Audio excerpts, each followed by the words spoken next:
عمران خان وی پاکستان درې ټوټې کوي. عمران خان وی پاکستان ماته ایټمی د کم دغه شی دا امریکایانو او خارجانو ته ورکوي. نن زما موضوع په دې باندې ده چې پاکستان څوک ماتوي او پاکستان به د چا د لاسه ماتېږي. زما ټولو ورونو ته، پښتنو ورونو ته، افغانانو ورونو ته دا زما خبرې نن تاسې واورئ. که زما فالوور هسئ او که فالوور مې ناست خیر، دا زما خبرې تاسې سره بیا د ریکارډ په ثبوت سره کېدي چې ما 3 کاله مخکې 4 کاله مخکې څه ویلي او هغه خبرې اوس رښتیا کېږي. اول دا دی چې ما سره څو ویډیوګانې، ما سره څو لایفونه پراته دي چې ما ویل چې هم افغانستان ماتېږي هم پاکستان ماتېږي. زما سره په یوټیوب کې شته کېدل چې چا سره هغه سیب هغه به مې راښکاره کړي. وخت سره به انشاءالله وخت سره به تاسو ته به وښیم چې ما دا لایفونه کړي او دغه. اوس خلک یا پنجابي یا د پاکستان پوجین دا خبره کوي چې عمران خان پاکستان ماتوي. ورونو دا خبره دروغ ده. عمران خان پاکستان نه ماتوي، همدغه پوجین د پاکستان ماتوي، همدغه پنجاب به د پاکستان ماتوي. دا خبره زما یاد ساتئ. ګوره دلته صرف خبره دا ده چې د پښتون په غاړه کې دغه غاړه کوي څنګه ورواچي ماتېږي. خو پاکستان خو دا خو سل په سلو کې حقیقت خبره ده چې پاکستان نه پاتې کېږي. بل تاسې زما مبارزه وګورئ، زما ښکته پښتنو ورونو، تاسې به ما سره بدې زما په مبارزه کې همیشه ما یو خبره کړې چې یا لوی افغانستان یا ځان ته پښتونستان. دا چغې ما همداسې نه واري. دا نن چې عمران خان کومه خبرې کوي دا 3 کاله مخکې ما دا خبرې کړي چې پاکستان په پاتې کېدو والا نه دی. په ایټم بم باندې څوک نه بچ کېږي.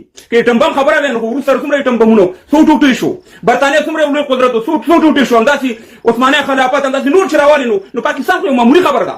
او بل خبره دا ده چې کله بنګلادیش د پاکستان جدا کېدو په هغه وخت کې د پوجانو د دې پښتنو په خلاف باندې یو دسیسه کړې وه او هغه دا وه چې هغې وخت جنرال څوک وایي هغه نیازي نومېدو. د نیازي په نوم یو جنرال و چې کله د امریکې دسیسه وه چې بنګال د پاکستان جدا کړي.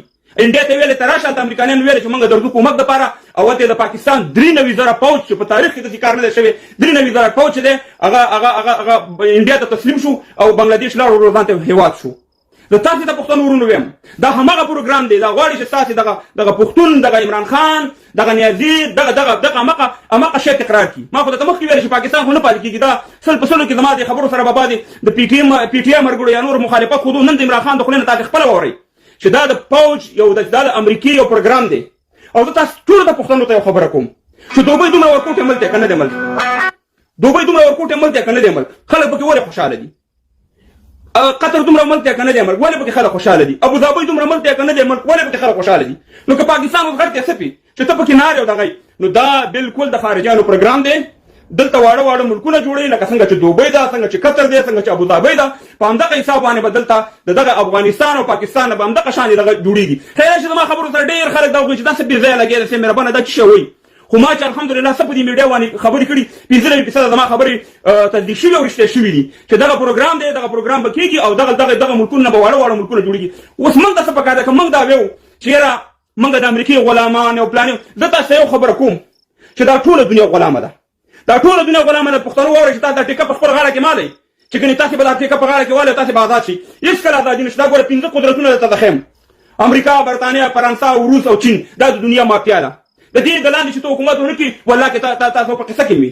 زه دا یو مثال دلته در کومه. زه د ننګرهار د ولایت یم یا د خوست یا د بل ولایت، هلته به تاسې لیدلي چې په دې تېر حکومت کې جنګ سالارانو، ټوپک سالارانو په هر ولایت کې به 4-5 تاسې ما ته وښایه چې هغه 4-5 زورواکي یا جنګ سالاران په یو په بل باندې ورغلي یا یو بل سره دښمني کړې ده نه ده کړې، ځکه د هغې خپل مفادات و. ولس بیا جنګو، عام ولس بیا یو بل سره جنګو. نو دغه ستر قدرتونه چې دي دا د دنیا مافیا ده، دا د دنیا دغه ده.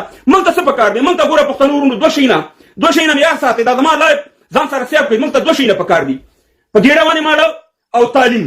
دغه زمونږ دغه دی. نور به د دې شی نه تېرېږو چې موږ د پلاني غلامي او بستاني ټوله دنیا غلامي کوي. ولې موږ ولې نه کوو؟ اوس په دوبۍ غلامه ده، موږ پکې مزدوري کوو که نه کوو؟ قطر غلام دی، موږ د هغې نه کومک غواړو که نه غواړو؟ ترکیه، دا ټول ملکونه چې دي دا د امریکې، خصوصا د امریکې ډېر غلام هېوادونه دي. نو افغانانو پښتنو ورونو، زه تاسې ښکته پښتنو ورونو ته وایم چې تاسې سره بله لاره نشته چې تاسې ځان ته یو ولک یا پښتونستان یا لوی افغانستان. دا زما خپل ریا ده، زما خپل نظر دی. زه په تاسې باندې نه دغه کوم.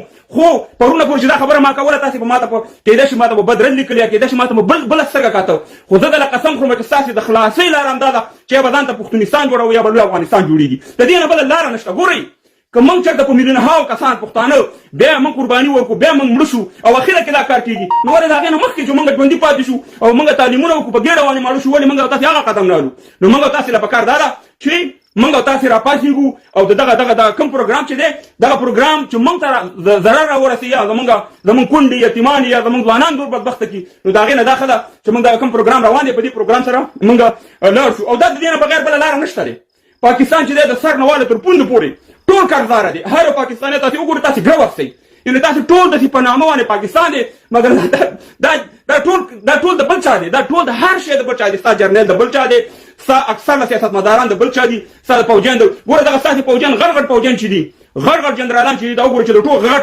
غله دي مګر همدې چې غلاو کې کوم دي ته راځي همدې اروپايي ملکونو ته راځي یا به استرالیا کې ژوند کوي یا به امریکا کې ژوند کوي یا به برطانیا کې ژوند کوي یا به په سعودي کې ژوند کوي یا به بل کې ژوند کوي نو خبره دا ده چې تاسې ډېره قرباني د پاکستان دپاره ورکړه ځکه ستاسې پلار نیکونو دا قرباني ورکړې ده موږ او ستاسې پلار نیکونه یو موږ او تاسې ټولو قرباني ورکړې زه تاسې یو خبره کوم چې پنجابی ذهني د زړه مکمل دا په غلامۍ کې پیدا شوی په غلامۍ کې مړ کېږي مګر موږ او تاسې چې یو په ازادۍ کې پیدا شو ازادي خوښو خو ازادي څه رقم ازادي خوښو هسې د نامه ازادي ده هسې د خولې ازادي ده دا موږ اوس هم موږ چې یو موږ آزاد نه یو افغانان یو ګوره دا خبرې هغه خبرې دي چې دا د آزاد افغان یو خبرې دي زه تاسې ته په ایماندارۍ دا خبرې کوم زه تاسې ته په حقیقت دا خبره کوم چې پاکستان امریکا ده ترکیه امریکا ده قطر د امریکا ده دوبۍ د امریکا ده سعودي د امریکا ده دا څه ملکونه چې دا ټول امریکا ده هسې یو لوبه موږ او تاسې ته جوړه کړې چې مهربانه دلته یو ډرامه یې موږ او تاسې ته جوړه کړې ده موجوده چې زموږ د وطن اقتصاد زه د خپل د افغانستان اقتصاد ښیم دا اوس هم چې زما د افغانۍ اوچته ده په پاکستان باندې دا امریکې اوچته کړې ده والله چې نن امریکا وغواړي چې ستا د افغانۍ پخوانۍ افغانۍ ته ورسي نو دا ټول افغانان په دې سر خلاص کوي په دې باندې موږ د پاکستان په باره کې چې موږ تاسو خبرې کولې هغه د نفرت خبرې نه وي هغه تاسو موږ حقیقتونه ویل زه تاسو یو خبره په حقیقت سره وایم چې پاکستان به نن یو که سبا دا ماتېږي ځکه د پاکستان اقتصاد د پاکستان هر شی چې وګوري دا د همدې طرف ته روان دی بعضې دوستان به راځي کېدای شي ما سره به دغه وکړي چې ته دا خبرې سره کوو دا خبرې خو نن عمران خان وکړي دا خبره خو د ډاکټر نثار احمد کیسټ تاسې واورئ د نورې واورئ نو خبره دا ده چې په دې پاکستان کې نه تا ازادي لیدی شي پښتونه ته واوره تا ته وایم زما نور قومونو سره څه کار نشته دی په پاکستان کې هغوی به خپل کار کوي ځکه ما ته اولت لري نه پکې تعلیم کولی شي نه پکې پرمختګ کولی شي نه پکې سیا مهربانه د مسافرۍ نه خلاصېږي نه دې ولږه ختمېږي یو شی دې ولا کې په دې پاکستان کې ستا وشي تر اومه پورې به موږ بدبخته یو ګورې اوس په دې یویشتمه صدۍ کې موږ ګیس نه لرو موږ برق نه لرو موږ ایجوکیشن نه لرو ژبې ته ناغسې دا ټول په دې باندې ځان پوه که زه دا خبرې چې کومه دا زه د فیسبوک ته څه دغه دا اوس هم زما په خدای قسم دی چې زما مېلمانه او ما ټیم نیوز ته راغلم ځکه چې دا ډېر مهم ټیم و ځکه دا مبارزه زه یو جهاد ګڼم یوازې دا دغه نه ده چې د امریکایي او د پنجابي په ټوپک باندې خپل پښتانه خپل افغانان وژنم او هغې ته بیا د جهاد رنګ ورکومه دا یو عظیم جهاد دی څوک به د قلم د لارې کوي څوک به د خبرو د لارې کوي څوک به ورور کومک کوي څوک به شیر کول کوي څوک به کمنټونه کوي نو خبره دا ده چې دا لوبه به کېږي هم به پاکستان ماتېږي هم به افغانستان ماتېږي دې کې شک نشته چې کوم یو لمبر دی لمبر اول دی او کوم لمبر دویم دی دا پروګرام دی موږ چې موږ خپل یو بل سره وژنو یو بل سره تباه